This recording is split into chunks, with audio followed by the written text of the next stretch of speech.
Europe 1. 7h, le journal présenté par Victor Pourchet. Bonjour Victor. Bonjour Lionel et bonjour à tous. Attisés par les vents d'un ouragan au large, les incendies sur l'archipel d'Hawaï font des ravages. Nouveau bilan ce matin, au moins 53 morts et des milliers de personnes désormais sans domicile. Bonjour Aviva Fried. Bonjour Victor. Correspondante d'Europe 1 aux États-Unis, les flammes Aviva sont maîtrisées même si des foyers persistent par endroits. Oui, les vents violents qui soufflaient sur Maui se sont apaisés, permettant aux pompiers de mieux contrôler les incendies. Mais pour Lahaina, c'est déjà trop tard. Cette ville historique qui fut la capitale du royaume de Hawaï est partie en fumée. Les bâtiments historiques ne sont plus qu'un tas de cendres encore fumantes. Une vision apocalyptique, comme le raconte Jeff Hickman du département de la défense de Hawaï. C'est comme une zone de guerre. J'ai vu des zones de guerre en Afghanistan et en Irak, c'est comme ça. Tout est rasé. De voir ça, démoli, complètement détruit, c'est incroyable. Les secours continuent de fouiller les décombres dans une opération de récupération plus que de sauvetage. Des chiens détecteurs de cadavres sont d'ailleurs attendus sur place. Des milliers de personnes ont perdu leur maison. Beaucoup d'entre elles sont réfugiées dans les centres d'évacuation qui ont été ouverts un peu partout, y compris sur les îles voisines. Le gouverneur a promis de leur trouver rapidement un logement temporaire. Ce sera notamment dans les nombreux hôtels de l'île, ce qui pourrait porter un coût supplémentaire à l'industrie du tourisme qui fait vivre Maui. La correspondante d'Europe 1 aux États-Unis, Aviva Fried. Merci Aviva. Je vous rappelle aussi que le président Joe Biden a décrété cette nuit l'état de catastrophe naturelle à Hawaï pour permettre justement de débloquer des moyens supplémentaires. L'actualité à l'étranger ce matin, c'est aussi la crise au Niger qui prend donc un nouveau tournant. La CEDEAO, le bloc ouest-africain, a tranché lors d'un sommet extraordinaire hier. Il va déployer sa force militaire.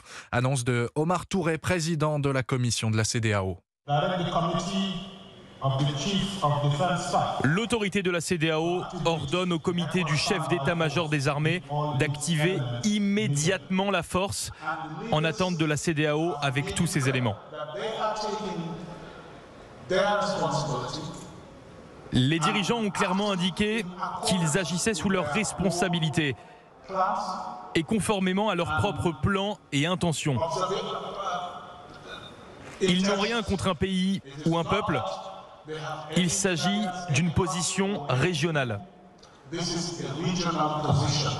Et dans la foulée de cette annonce, Paris a réitéré son soutien à la CEDEAO, tout comme Washington, même si le chef de sa diplomatie plaide ce matin pour une résolution pacifique de la crise au Niger. En Équateur, on l'a appris cette nuit, 6 personnes ont été arrêtées pour l'assassinat hier de Fernando Villavicencio, un des favoris de la prochaine présidentielle. Ils sont tous de nationalité colombienne. Le ministre de l'Intérieur a confirmé l'implication de groupes criminels organisés. L'état d'urgence a été décrété pour garantir la tenue du scrutin dans 9 jours. Europe 1, 7h04.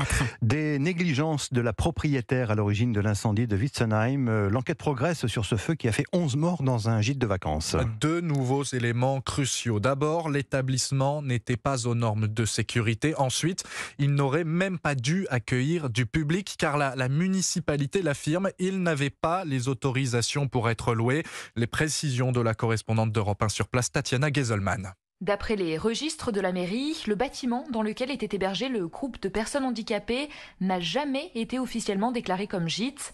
Il est administrativement répertorié comme local à usage agricole, selon Daniel Leroy, adjoint à la mairie de Witzenheim. Le bâtiment qui a été l'objet de l'incendie est un bâtiment qui n'a jamais été déclaré comme pouvant recevoir du public et encore moins des personnes handicapées. Ce bâtiment a fait l'objet d'une déclaration de travaux il y a quelques années, mais qui ne touchait qu'à des aménagements de façade. Il n'était pas prévu de transformation d'activité, ça restait une activité agricole, donc avec entrepôt, éventuellement des animaux, voilà. Mais il n'y avait pas de transformation d'activité du tout, donc ce bâtiment n'avait aucun droit d'être la destination de logement. Une absence de déclaration en mairie qui explique aussi le fait qu'aucune commission de sécurité n'ait visité les lieux et vérifié que les normes incendie étaient respectées. Les détecteurs de fumée installés n'étaient par exemple pas ceux qui doivent normalement se trouver dans ce genre d'établissement. Une interrogation demeure aussi sur la présence ou non d'extincteurs ainsi que de portes incendie. Des questions auxquelles la vice-procureure de Colmar pourrait apporter de premières réponses lors de sa conférence de presse cet après-midi. Tatiana Geselman à Witzenheim pour Europe 1. Les 3 policiers du RAID sont mis en examen et sous contrôle judiciaire dans l'affaire Mohamed, ce jeune homme décédé en marge des émeutes à Marseille. Les 3 agents poursuivis pour violence avec arme ayant entraîné la mort sans intention de la donner. Trop peu pour la famille de la victime qui demande la requalification des faits en homicide volontaire. Un désaccord causé par un duel de versions entre les 2 parties. Les explications de Stéphane Burgat pour Europe 1. Au moment des faits, le RAID est appelé à intervenir sur le pillage d'un magasin Foot Locker sur la base de 2 vidéos, une de la voie publique, une autre du véhicule de tête de la colonne du RAID. La procureure de la République de Marseille rapporte les images d'un pillard en fuite avec son butin et poursuivi par Mohamed Bendriss en scooter. Le pillard, arrêté quelques mètres plus loin, indiquera qu'il se disputait l'appropriation de ce butin. Mohamed Bendriss sera, lui, touché par 2 tirs de flashball en croisant l'unité du RAID alors qu'il circulait avec son scooter sur le trottoir. Selon Dominique Laurence, il existe donc des éléments démontrant que ces 2 individus participaient à une action d'appropriation frauduleuse dans un contexte de pillage généralisé. Voilà ce qu'elle écrit dans un communiqué, version contestée par la famille qui affirme de son côté que le père de famille souhaitait intervenir pour arrêter le voleur. La famille qui annonce vouloir porter plainte contre la procureure de la République pour diffamation. Marseille, Stéphane Burgat, Europe 1. Stéphane Burgat pour Europe 1. Plus d'1 mois après la disparition du petit Émile au Haut-Vernay, le maire de la commune des Alpes de Haute-Provence interdit à nouveau l'accès au hameau à ceux qui n'auraient pas de résidence principale ou secondaire. Dérangés par la présence de journalistes, des habitants se sont plaints. L'arrêté rentre en vigueur jusqu'au 31 août. 7h07, la suite du journal sur Europe 1. Victor Pourchet, Lionel Gougelot. 3, 2, 1, décollage cette nuit pour un premier engin lunaire russe depuis près de 50 ans maintenant. En russe dans le texte, Tri-Dva Adin pour Luna 25, censé faire de la recherche scientifique mais aussi réaffirmer la puissance spatiale de Moscou, car avec les déboires budgétaires et de corruption de son agence Roscosmos, la Russie a pris du retard par rapport à ses concurrents internationaux. Delphine Schiltz. Avec le lancement de la mission Luna 25, cette nuit, la Russie tente de revenir dans ce qui semble être une nouvelle course aux alunissages. Olivier Sanguy de la Cité de l'Espace de Toulouse. La Russie veut montrer qu'elle aussi peut participer à cette élan vers la Lune, a toujours la technologie, les compétences, le savoir-faire pour se poser. Et d'ailleurs, ils visent presque le pôle sud. Ils vont être environ à 70 degrés de latitude sud. Or, le pôle sud lunaire, c'est un petit peu la nouvelle cible de ce renouveau vers la Lune. La locomotive de ce renouveau est avant tout chinoise. Le géant asiatique a injecté des milliards de dollars dans ses programmes spatiaux. Il prévoit d'allunir avant 2030.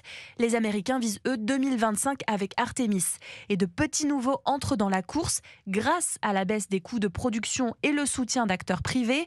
L'Inde prévoit d'allunir fin août. 4 ans après un échec cuisant, car la Lune ne se livre pas facilement. Alunissage raté pour Israël en 2019, pour le Japon en avril dernier. Les explications de Delphine Schiltz pour Europe 1.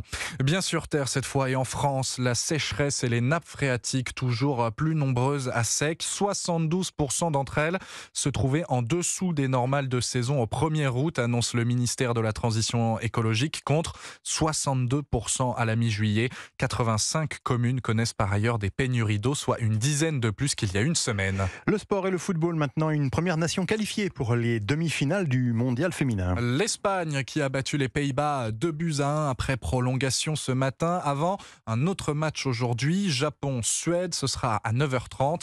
Les Bleus qui se mesureront, elles, à l'Australie. Ce sera demain l'Australie qui joue à domicile. Ah oui, évidemment. Alors avant ça, ce soir, c'est le retour de la Ligue 1 avec en ouverture de la première journée Nice qui reçoit Lille à 21h. L'occasion pour nous de conclure notre série de la semaine consacrée au championnat de France donc. Avec aujourd'hui un gros plan sur Strasbourg, 15e de Ligue 1 la saison passée. Mais beaucoup de choses ont changé en l'espace de quelques semaines. D'abord, un nouveau propriétaire est arrivé, celui de Chelsea. Les grands travaux du stade de la Méno qui ont débuté. Et puis un nouvel entraîneur, Patrick Vieira, s'est installé sur le banc. Le champion du monde 98, moins en réussite, il faut le dire, depuis le début de sa carrière de coach, espère relancer Strasbourg et Cédric Chasseur donner un nouvel élan à sa carrière.